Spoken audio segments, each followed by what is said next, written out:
Sometimes when we begin to question our faith or have doubts about our tradition, it can feel like we are wandering out into the desert. When we take a step back and honestly evaluate organized religion in the 21st century, many times it doesn't make any sense. The more we cling to it and try to save it, the worse it becomes. In addition, widespread abuse, cover-ups, and victim shaming cause some of us to question whether it will ever be right again.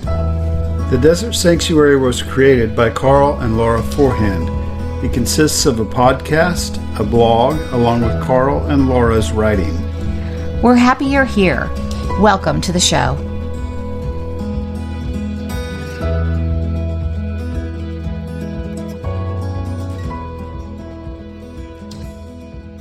Hi, welcome to the Desert Sanctuary. I'm Laura Forehand. I'm here with Karl Forehand, and we have a very special guest today that I'm really looking forward to talking to. Before I introduce our guest, I'm going to kick it to you for a second.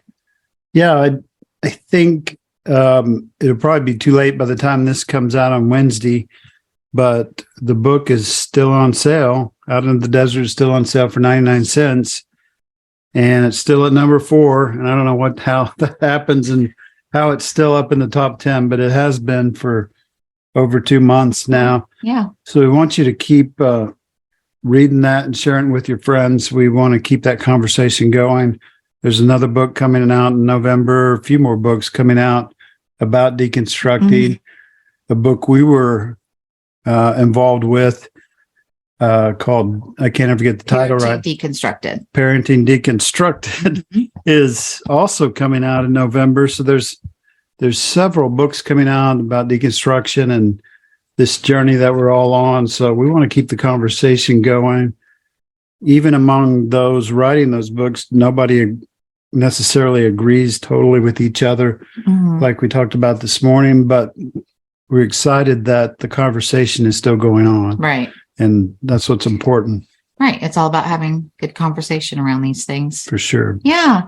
So we're really excited to speak with our next guest. We have on the program today, Sherri Bothwell. And Sherri has been in leadership positions in ministry in independent Baptist churches from the time she was saved at the age of 11.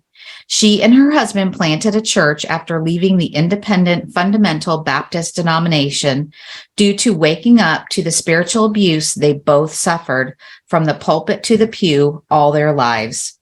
They desired to fix what they saw was wrong and do it right, not realizing until it all crashed and burned in a big way. As a result of spiritual abuse, they realized it was an exercise in frustration and futility and utter impossibility due to the systematic corruption of organized, institutionalized, westernized Christianity. After 33 years as a faithful, devout believer, Bible teacher, and pastor's wife, Sherri's tireless study of theology, apologetics, and the historical, cultural, textual context of the original languages of the Bible, coupled with full-time religious trauma-informed advocacy work with abused, neglected, and sexually assaulted and addicted women and children. This led her away from belief in the Bible and the God of Christianity entirely. Sherri, welcome to the program. I'm really excited to have you here. I was just talking to Karl. I'm not sure we've had a pastor's wife on the program. And speaking as a former pastor's wife, I'm really excited for this conversation because I've been waiting a long time to... And most of them don't want to talk. Right. Like, we have a really hard time getting, and I get that to a point. I do. But so anyway, welcome to the Desert Sanctuary. We're really happy that you're here today. Thank you so much. It's a pleasure to be here. And it is amazing to me how the patriarchy and the hierarchy in these church cultures silence half of the congregation. Right. Women are silenced, and then we wonder why people are leaving in droves and we have all these problems. And and really it's women.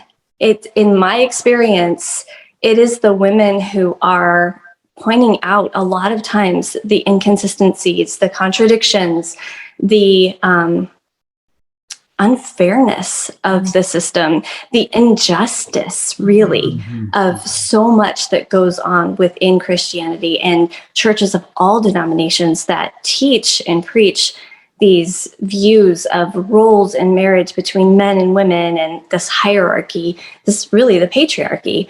Right. It's so damaging, not only to women themselves, but to marriages in general, to families, and definitely to churches. That is my story. That is my experience. So yeah, it is very hard as a pastor's wife to be able to speak on these things. It was my husband's livelihood, Right. you know, like I was seeing these problems with abuse, and as a woman having experienced the abuse, I was okay with my own abuse. I wasn't okay with other people suffering. I've always had a sense of injustice that spans time and space, and I've always stood up for the underdog. I've always stood up to the bullies. I'm not afraid of confrontation and conflict. And within Christendom, that's not acceptable in a woman. Right. You know, women are to be silent. And that was what I was taught. And it just became harder and harder for me to sit back and be quiet and acquiesce to the demands of the men in authority in these churches, knowing the hurt and the harm that was being done to the women in them. Absolutely. Yeah. I think in deconstruction too, people don't realize often just how much courage it takes to leave. And how much courage it takes to ask these questions, to have these questions, let alone to ask them. Like I said, it was my husband's livelihood. Right. In having these questions and speaking out about the abuse and identifying the problems, I was risking my income, my home, my husband, my family, and pretty much all of my extended family are Christians as well. And having been in it for 33 years, most of my friends are Christians. So I'm risking losing literally everything. And people do not realize that I did not come to this decision lightly. Right. You know, this is not out of ignorance. It's out of years and years of desperate study and begging and pleading with God in an attempt to salvage a faith that you thought that you would die for. You know? Yeah, absolutely. Yeah. I can so resonate with the whole, it's your husband's livelihood. I've said that several times on this podcast that, I just had this, like, how was I supposed to say anything to him? Because who was I to question, what God had called him into, right? I mean, I didn't want to be the one to cause that to all come crashing down. I mean, and part of our story is, that there were some things that happened that I did, and nothing like earth shattering, but in the church, yes, earth shattering.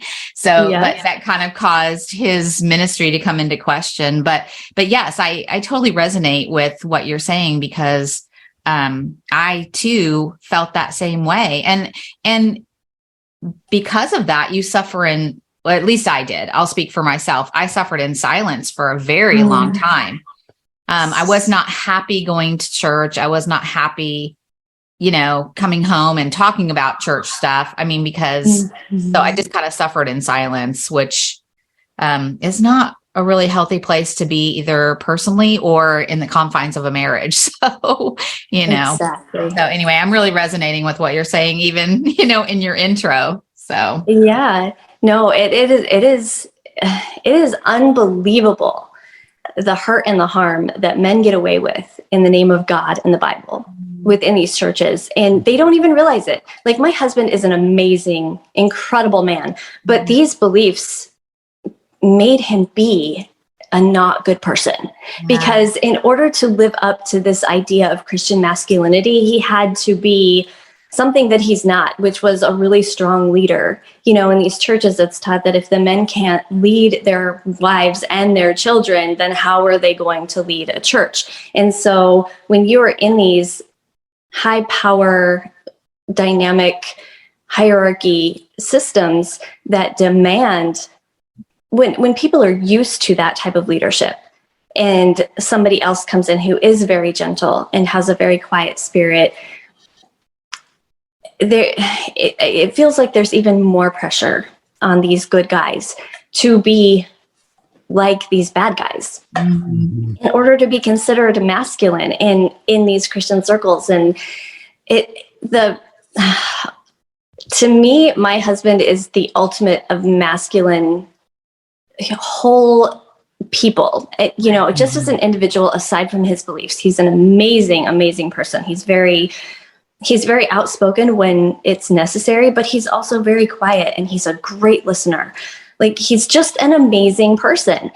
But when you put in these dynamics of abuse, and that's what they are, of telling people, oh, you need to be in church, or, oh, are you reading your Bible? Are you praying? And telling them, if you don't do this, this, and this, you're not a good Christian. If you don't get saved, you're going to die and go to hell. All of these things, you're required to be this assertive, very, I'm having trouble thinking of the words, but it's almost abusive. I mean, it is. It's a dominating thing, coming across in a way that has authority, and telling people these things that you really have a good heart in them, but you don't realize how it's hurting and harming and affecting these people. And that's how I was. When you talk about being, having to suffer in silence, that was me, except I don't do that well. I am a very outspoken person. So within churches, I wasn't allowed to talk about these things. Yeah. And that's actually kind of a funny story that I guess I'll share. I am not a teacher. I don't like teaching Sunday school classes, ladies' Bible studies, anything like that. But from the time I was 11, I was in these positions. Like, I was an assistant Sunday school teacher and junior church teacher. And, what is it called? The summer Bible schools. Yes. Yes.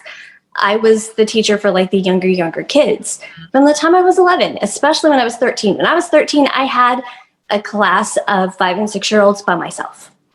But I have a semi-photographic memory. And so I have a lot of the Bible memorized, and it was really easy for me to just come up with Bible verses that applied to different situations and things, which really is not a good thing. It's really irritating, and people don't like that.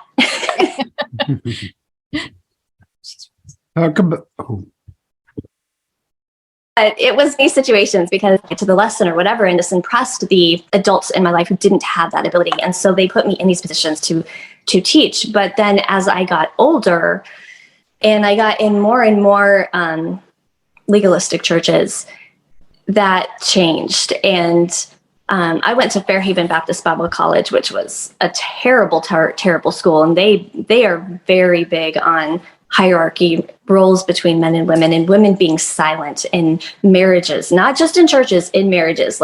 No negative thought is allowed of your husband, because if you have those negative thoughts, out of the abundance of the heart, the mouth speaketh, and you're going to talk about it. And no questioning was allowed. You couldn't appeal to them directly. It was basically manipulation was what they taught. I don't know. It would be hard for me to explain it. But my point is, when my husband was a pastor, the young people of the church would come over to spend time with my kids. And we would talk about the Bible. And I love to study neuroscience, and I loved how a lot of neuroscience applied to what the Bible was saying, this renewing of your mind and how life-changing that is. And so we would talk about that. And some of the kids were like, we would love it if you taught a Sunday school class so that we could hear this every week, and not just in little sound bites here and there. Right. And I didn't want to do that because, like I said, I'm not a teacher. I know these things, but it's not my gift. Mm-hmm. And I really wrestled with it. And for like 2 or 3 weeks, I wrestled with it. And finally, I just couldn't get away from it. Like, I wasn't allowed to say no, because when I would say, no, I'm not going to do this, it would come back up. And I just didn't have peace about saying no about it. And the church was looking for somebody to teach a teen class because our church was growing and things. And so finally I said, okay, fine. I'm tired of dealing with this. I'm just going to do it. And I went to my husband. I'm like, how you've been asking people to, if they would be interested in teaching this class, if they would come forward. Well, the kids asked if I would do it. And I've decided that yes, I will do it. And he's like, absolutely not. And I said, oh, okay. Why? And he said, because women are to keep silent in the church and they're not to teach men. And I'm like, wait a second. They're kids. They're kids that are my age that I'm teaching anyway, Right. Why can't I do the Sunday school class? And he's like, well, they're over 13 and the men of the church are not going to go for it. And you know this, and I'm just not willing to fight that battle. And I was just like, so frustrated because this had been my life. People were like, you have to obey God rather than men, but in obeying your husband, you're obeying God. Mm-hmm. Well, what do you do when you believe that God is telling you to do something that isn't wrong, that your husband is telling you not to do, that you are not allowed to do, or that other men are telling you not allowed to do? And I had a home-based business. And as a result of that, I was doing lives on Facebook. And so I asked him, I said, okay, so I'm not allowed to use my spiritual gifts within the 4 walls of the church. What if I did like Facebook live videos? Would that be acceptable? And he's like, oh yeah, that would be fine. And I'm like, seriously, I knew that would be his answer, but I can't even articulate it because there's like a train wreck of thoughts in my brain of how obviously wrong this is, that I can't speak to people that I know within the 4 walls of a church. I cannot use my quote unquote spiritual gift to the church, for the church, but I can use it in any other capacity and reach men all over the world. And it's okay. Right. So yeah, I ended up teaching as like a couple years later, I ended up having to fill in as a teacher for one of the men. And even then, the men of the church were just like asking, like quizzing their kids and asking them what I taught and looking at their notes and criticizing it and correcting me. When honestly, they don't have they haven't put in the time and the study and the effort to learn about any of these things to speak on them with any authority or conviction whatsoever. So that was a really hard thing as a woman. Another thing was knowing that you are more knowledgeable about the Bible than your pastors. I wasn't that way necessarily with my husband because we're pretty much on that same wavelength with our study.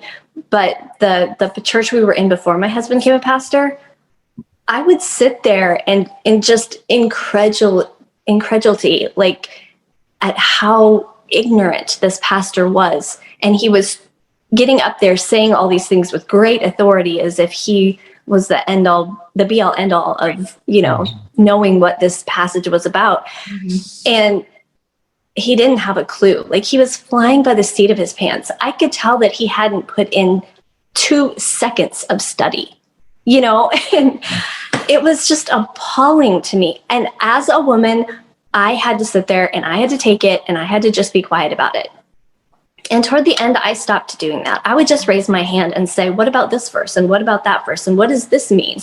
And of course, I'm holding his feet to the fire, and that he doesn't like that. And he especially didn't like it that I was a woman doing this. He was threatened. So he was going around telling everybody that I had a problem with men and authority, and especially pastoral authority. And I was like, oh, people were coming up and telling me this. And I'm like, I don't, but I have a problem with abusive men and abusive authority and abusive pastoral authority. And yeah, I'm going to call it out, so maybe he's right, fine, I'll own it. And from that point on, it just seemed like the men in the churches really that knew me and knew about that they grasped onto that. And then from then on out, it was all the name calling, especially being a Jezebel. I was a Jezebel. The men of the church, because I would not stop speaking out about abuse in the church that my husband pastored, they told me I needed to sit down, shut up, and focus on being a good wife and mother instead of trying to advocate for abuse victims in order not to cause my husband to lose his ministry.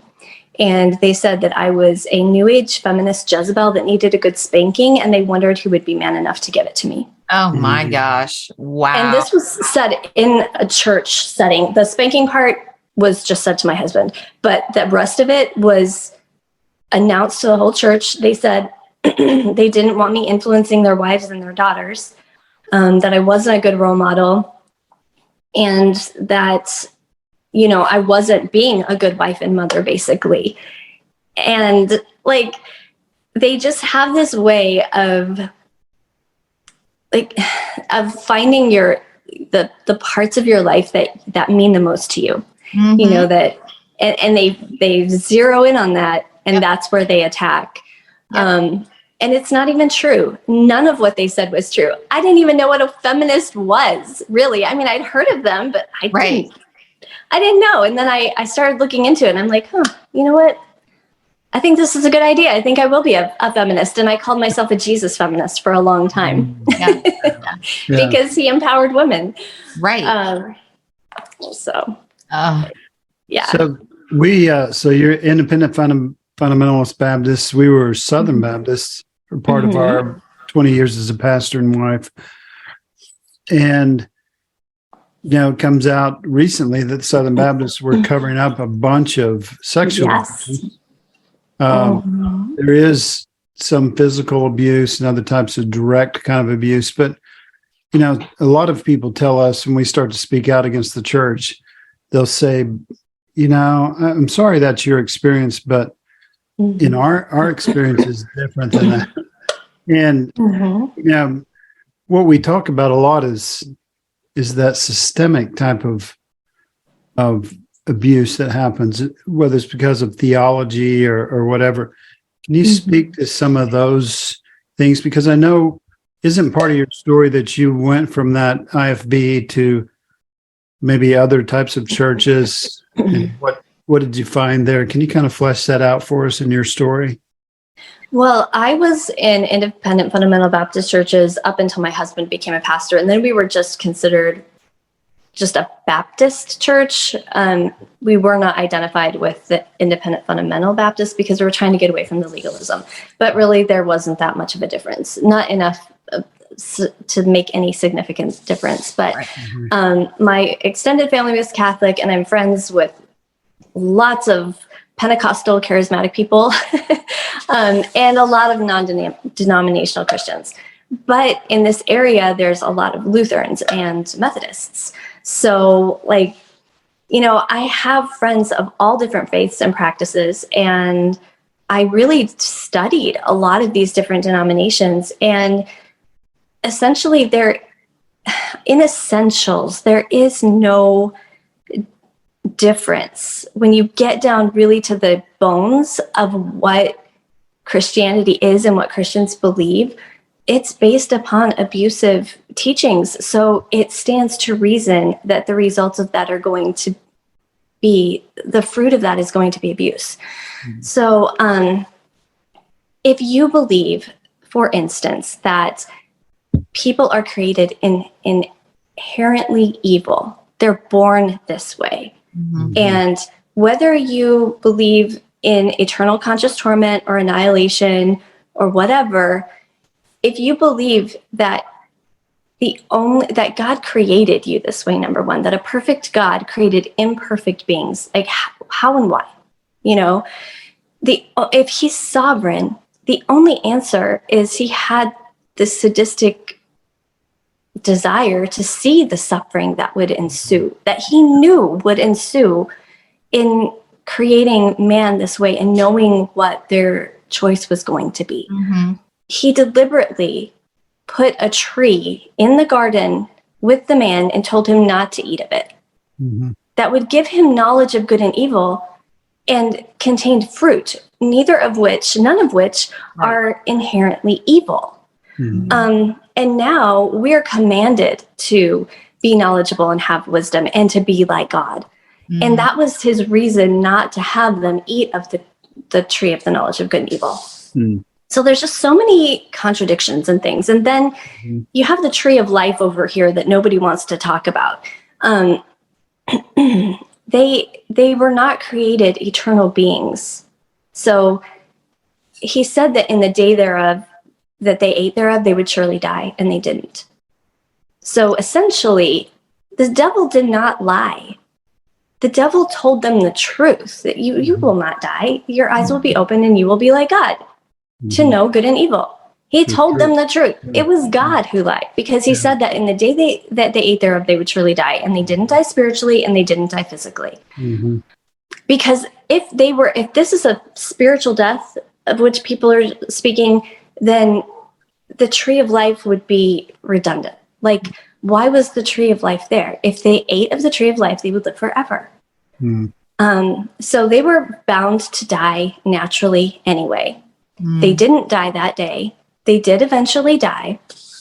Essentially, nothing changed, except that instead of forgiving them freely, this loving, forgiving, just can do no wrong God condemned them, cursed the ground and their posterity forever, and allegedly sentenced people to eternal conscious torment just for the sin of being born. Mm-hmm. Right? There is no justice, there is no love.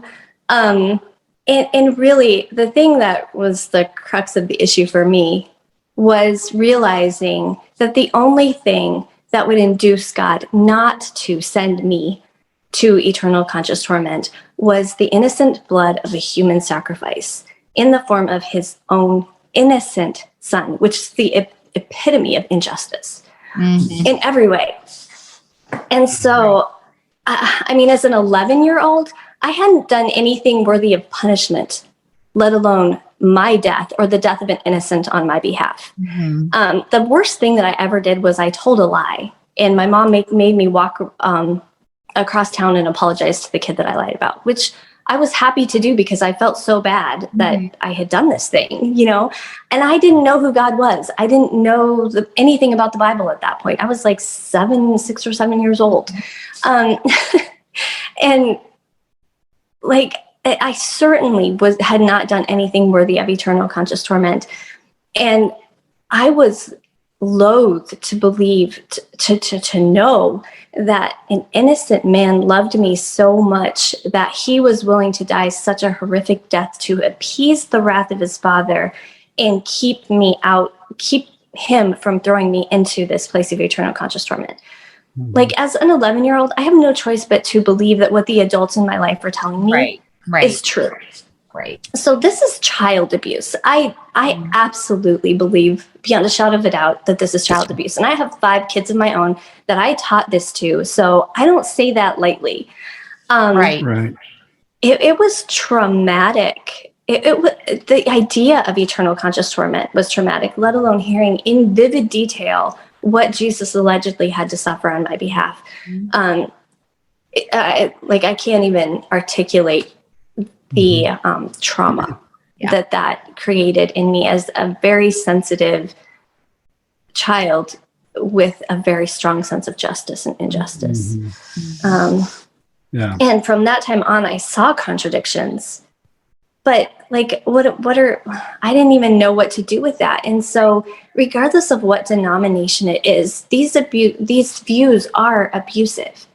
And they are harmful. And depending on how legalistic you go, it just gets more and more and more harmful and hurtful. Think of a scenario or any other situation or circumstance in which telling somebody that they are so bad that they deserve eternal conscious torment would be acceptable, Right. and that the only solution is accepting the innocent blood of a human sacrifice on your behalf. Like, we condemn witches for stuff like that. Right. Right.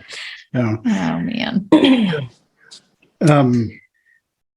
Next, I don't know if that answers your question. no, that's fine. For sure. I was wondering about, so how long ago did you stop going to church? After he resigned as the pastor, was it right after that, or did you try to, because I thought I could, I wanted to fix things.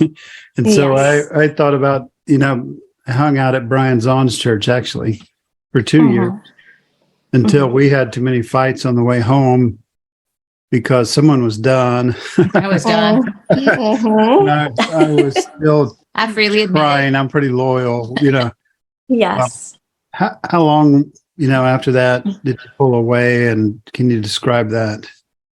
Yes. Well, in 2014, when we were in this other church, when we left that, we stayed for an entire year trying to fix things, really praying and believing that God was going to redeem the situation because our hearts were right.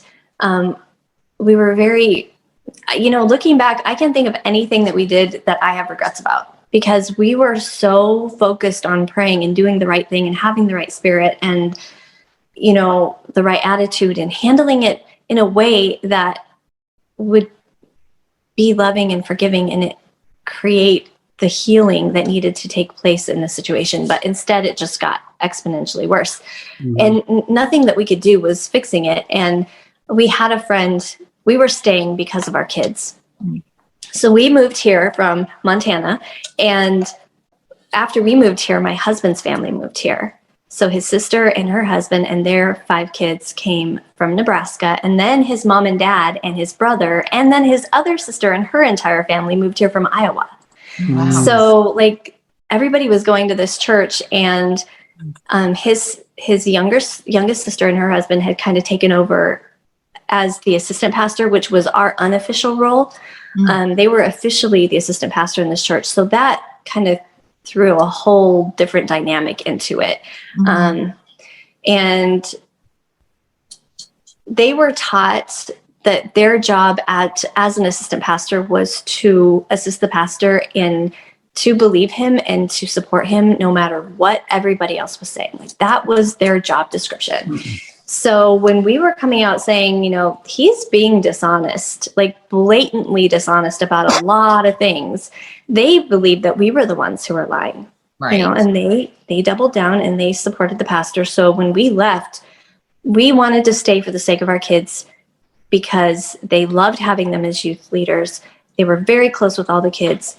And we had a friend of ours who was my husband's best man in our wedding tell us, you are hurting and harming your kids more by staying than you ever could by leaving, because you're basically telling them that it is okay for people to treat you this way and you just stay and you take it, instead of taking a stand and saying, no, this is not okay and we're not going to stand for it anymore, not only for your sake, but for the sake of other people. And so we ended up leaving in 2014. We were having services in our home where my husband was preaching, and people started hearing about it and started coming, and we very rapidly outgrew our house and had to rent town halls. And all of this was really taking a huge toll on me because I was beginning to see that my faith, all the things that I was believing God for, all of the promises that I was claiming he was not upholding his end of the bargain. I'm running myself into the ground, fasting and praying and sharing the gospel with people and trying to be the super Christian. My heart was to do nothing that would bring shame to his name. I wanted every single day I prayed that I would bring glory to him and that I would make his heart proud. That was the person that I was. And no matter what I did, things kept going from bad to worse. We had a failed adoption. And, you know, I just had all these questions. I wasn't allowed to talk about them to my husband because he would just correct me and we would end up fighting about anything and everything. And so I got really, really sick in October, which was the same month that the church voted my husband in as pastor of this new work. And we were trying to fix it. You know, we stayed in the other church to try to fix it. And we started this other church thinking, okay, we know what's wrong. Now let's try to do it right. Right. And so we did that from 2014 until 2020, when the men of the church basically attacked me and told my husband, you know, you're not keeping your wife in subjection and submission. You're not leading her well. So she's basically disqualifying you from the ministry. You know, what are you going to do about it? And they confronted him about it in 2019, kind of gave him a year to work on me. And then our relationship was improving, but they weren't seeing the desired results because I was not going to stop talking about abuse. You know, it just wasn't going to happen. So he ended up doing a series of messages on why he's no longer IFB. And it was a 2-part message. And we thought everybody in our church was on board with that because they didn't want to be IFB. Our church that was the main reason for starting our church. But the men of the church just had a fit about it. And yeah, that was the beginning of the end. Within 2 weeks, he had resigned. So from that point on, I never went to church again. And I haven't missed it, not for a nanosecond. My husband, I can't say I never went to church again because my husband started going to Grace Baptist Church in a town not too far from here. And it's much more liberal as far as like the music, and they don't use the King James only, all the stuff that he wasn't before willing to compromise on. He was willing to compromise on in hopes that it would be a safer, more healthy situation. But it's just more of the same. It's just different people, different faces. Right. And I did go with him in just trying to salvage our relationship, trying to be gracious and graceful, and not just be bitter and resentful and angry. I was trying to have an openness about it. And I remember sitting there, and ironically, they had communion that day. And I was sitting toward the back, and I remember watching this sea of people eating this symbolic body and blood of a human sacrifice. And literally every feeling revolted. I felt like every cell in my body was just, I had a visceral reaction to something that I had done all of my life. Right. But seeing it from the outside looking in, it was so appalling to me that I ended up having a panic attack. And this is what would happen when I would go to church. I didn't feel good after I left, and I didn't understand why. And, from that moment on, I just decided I'm not doing this to myself anymore. It's not worth it. This is literally making me sick. Right. Yeah, I can relate to that. I can totally relate to that. I mean, we would argue on the way home, but I think a lot of that stemmed from the fact that I couldn't really articulate how the service was, like you said, making me feel like I was having these really strong reactions to what I was hearing and what I was seeing and what I was being asked to participate in. It just felt like it went against every, fiber of my being at that point. Yes. And so, and it was really, really hard for me to articulate that, to Karl. So that did kind of do a number on our relationship at that point. I wanted to ask you, and I don't mean to jump around or anything, but, we have 3 children who grew up, like when you were telling us about, your children here, hearing these stories that you were sharing in Sunday school classes and, about Christ as a sacrifice and all that. I mean, we did the same thing, but my question to you now is, and I don't know how old your children are, but, how are they different now, or are they, or do they still believe, the way they were grown up to believe, or has that shifted? And I ask that question because our children shifted before we did. Mm, They saw, when you were saying, that I believe you said your brother-in-law had said, you're doing more damage staying in the church for your kids than taking them out. Our kids were the ones who saw how we were being treated by, air quote Christians, I'm putting air quotes by Christians. I mean, they saw it and they were just like, we can't anymore with this. And so they actually made the shift before we did. So I'm just kind of curious, how your story, if your story has changed there with regards to your children. I have 5 kids. My youngest is 15. My oldest is 22. I have 4 boys and a girl, and they're all as different can be. And so each of their stories and outcomes and all of this is the same way. Sure. So my oldest, he really saw, he very discerning. He saw a lot of the problems way before we did. And just dealing with him and some of his rebellion was really what opened my eyes in many ways to the abuse that he had suffered, that I had suffered, and, had inflicted upon him as the oldest, not knowing what I was doing anyway. Because we were very young when we had him. I was 20 and my husband was 21. And, just realizing that if left to myself and not having had all of these beliefs imposed upon me on how to be a good parent, like how to be a good wife, in this culture, I would not have treated him the way that I treated him. I would not have used physical punishment. I was very much more of a gentle parenting person naturally by nature. I did all the baby wearing. They slept with me, so like that was just who I was. But he bore the brunt of that. And of course, so he saw through a lot of it, but I realized that this was the fruit of believing in an abusive God. Right. I believed that I was trying to save my kids from eternal conscious torment. I thought I was doing the best thing for them. I wanted them to have peaceful, joyful lives. And I believed that the only way for them to do that was to believe in Jesus and believe the way that I did. And so there was so much fear wrapped up in that in parenting, and when you are afraid, you're not going to be able to love. Like they're like oil and water. They don't mix. So I did not love him like he needed to be loved, but he is so intelligent, very capable, like the hardest worker you will ever find.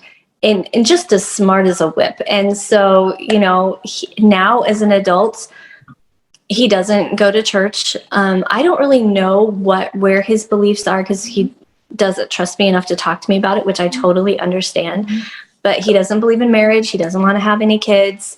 But he and his girlfriend have bought a house together, and they're very happy and they're doing very well for themselves. And like, he's doing well, And then my daughter, she doesn't want to get married because of all of the stuff that I went through and all the stuff that she saw. I think she's kind of getting over that and doing some personal work on that. Again, she is kind of trying to figure out what she believes, what she doesn't believe. I think she thinks that there's a higher power out there, but she's like me. It's not what she was taught to believe it was. Right. And then my middle son, Dylan, he is still very faithfully going to church and he still believes it all. He's an amazing kid. He's always been the one to dot every I and cross every T. And then my 2 younger ones are still trying, they're just not sure. And I just want to be here to support them in whatever they decide to believe. It doesn't matter to me because obviously what I had thought mattered so much didn't. I was very deceived and very wrong for a long time about a lot of stuff. Yeah. So, no, I hear you. So we're what we found out during the pandemic for sure is that we're hardwired for connection. Yes. And we believe that wholeheartedly. But then the next statement to that is, well, then we need community, right? And that's the biggest pushback we get to our book. And to any time we talk about church or not church or organized religion, we get pushback on community. But my assumption would be, and I had a pastor recently that at the end of the sermon, after the camera went off, he would whisper, "This is your family. This is where you need to be. This is where God is." And that's always the subtle message. But my assumption personally would be that what's presented at a Western church, Christian church, is not real community. No, it's faux community. It's supposed to be family, but it's faux family. My funniest example of that is trunk or treat. I hate trunk or treat because I think it's taking people out of their community to their faux community.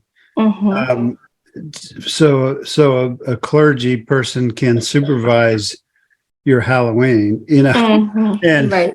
and you're taking them away from the people they live next to that aren't necessarily so homogenous and the same race and the same beliefs and the same look the same and smell the same. But you're taking them away from those people who might be just organically in their community and taking them to a community. How do you feel about that? I think the biggest struggle that my husband and my kids went through when we left the church was loneliness. They were so lonely. Like every single one of my kids came up to my room in tears at some point, just talking about how they didn't have any friends. And like they lost everything, every friend that they had when we left both of our churches, and they had to start over each time. And, we are created for community. And as such, we just naturally navigate towards that. We don't have to have these systems, these setups where you have to be somewhere in order to have that at a designated time. We just naturally do that as humans. We create these communities. And so, I really believe that intimacy is not found in our agreement. It's found in our differences. When we can have differences and we can empathize with another person's point of view and perspective, we love them just to change us, and we consider the truth of what they're saying and their experiences. And really, that's what my abuse advocacy work was for me. I have this whole community of abuse advocates who are also now in the deconstruction community. So I was not lonely. I had more friends and support than I knew what to do with.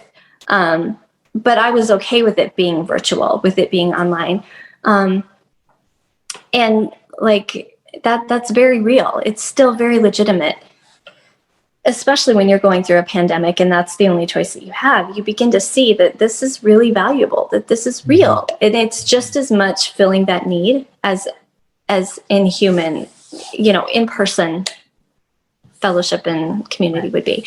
But I think that it is a full community. It's not truly family, because your connection is based upon your agreement about certain things, about what you believe religiously. And that was really, really hard for my husband and I. That took a toll on our marriage. It is a miracle that we are still together, but it's because we realized that we love each other outside of our Christian beliefs, even though that's what drew us together initially. We actually like and love each other as people. And in being able to allow somebody else to have their beliefs or their disbelief, and to just love them where they are, as they are, without feeling this need to change them or to have this conformity that is posited as unity in these churches, which it's not, Right. you know. We like to call it common enemy intimacy. Yes. Based on Yeah. hating the same people. Right. We just like the same group of people, or Yep. like you said, we're all the same, or because we all, dislike this particular group of people or whatever. Even if Yes. it's Satan. Yeah. We all hate Satan. Yeah. So we've also found out that the number of things you just have to disagree on before you get separated is 2, because people say you don't believe in hell and you don't believe in whatever the other thing is. So it's 2. If it's 2, Yes. then the conversation's over and you're a heretic. Yeah. And you don't know anything else. Oh, that is so true. I hadn't realized that before. Oh, that's funny. I know. And that was another funny thing. Like, I hadn't even thought to question my belief on hell until a missionary who had heard that my husband had resigned and all the reasons why, he reached out to me and he said, I'm just so concerned about you. And we had this long conversation. And his last question to me was, do you believe in hell? And I'm like, of course I believe in hell. Like, why is this a question? And then I was like, wait a second. If he's asking me that, there's something here. And so that was like the one thread that I pulled at that unraveled all of it for me. Like, it was all in a pile at my feet just from that study. Right. Yeah. So, Lori, I was going to ask you where we can find you. Mm-hmm. Laura has another question. You're going to have to ask it at the end. No, that I'd love to know where more people can find you. I think this has been a really great conversation, and I'm really hoping, because that's been my hope, doing the Desert Sanctuary, but also being on other podcasts that I've been on, is that this would give voice to more pastors' wives who maybe have felt like you and I have felt in the past, as if we haven't had a voice. And I'm hoping that, and you're right, I think it takes incredible courage and bravery to step into that role of using your voice. And it's hard. It's really hard. And I totally understand, pastors' wives who aren't ready yet, or who haven't decided to step forward and use their voice yet. I want to honor that, but I do hope that it opens the door for more conversations like this, because like I said at the beginning, I really did suffer in silence, and that is the biggest thing I want to help other pastors' wives, ex-pastors' wives, not to have to go through, if that makes sense. So I would love to know, where we can get more information about you, or follow you, or what projects you have in the works. Share Yes. Okay, so my primary platform is Facebook. So you can find me at Sherri Bothwell on Facebook. And all of my content is public.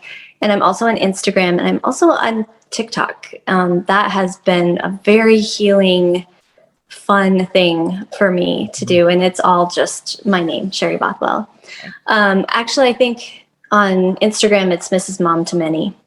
So, but yeah, that I am recovering loudly for the people like me who were suffering in silence. And just there are so many of us, and I felt so alone going through it. And then once I started talking about it, I realized how not alone I was. I had women married to missionaries, evangelists, pastors, teachers, any kind of preacher, reaching out to me from literally all over the world, saying that their husbands were telling them they couldn't write a book or publish a devotional that they already had written, or start a bakery out of their kitchen. These things that they really loved to do, that were not wrong.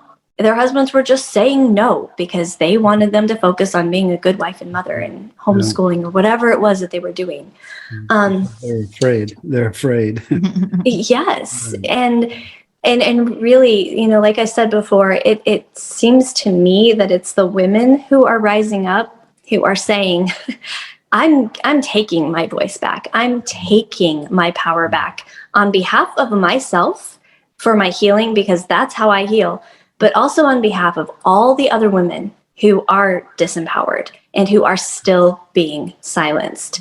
It is not okay. It is spiritual, emotional abuse. It is trauma that requires professional treatment to recover from. Right. Yeah, for sure. And if it affects you, it is trauma, and it's significant. It matters. And you are worth the time, the expense of healing. And, leaving is really hard, but it is worth it in every respect. I have absolutely no regrets. My biggest regret is staying in it for as long as I did. For being so hard-headed, even though I was seeing the contradictions and the inconsistencies, I still stayed.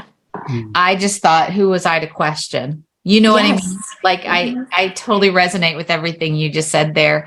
I don't know that I was I can be hard-headed. I don't know that I was hard-headed, but I always just felt this, who am I to question? And I think that is done on purpose in these systems, on purpose to women in these systems. Absolutely.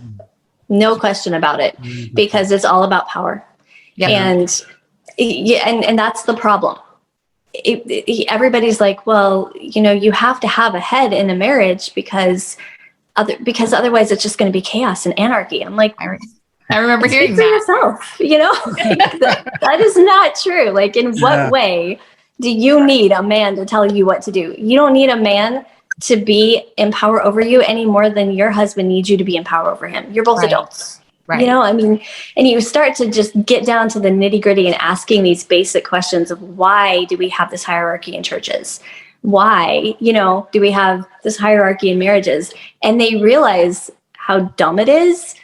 I realized how dumb it was, but it was just like, well, it has to be right, because that's what God says. That's what the Bible says. And it's like, when you start to dig and you really study it out, that's not what the Bible says. Nope.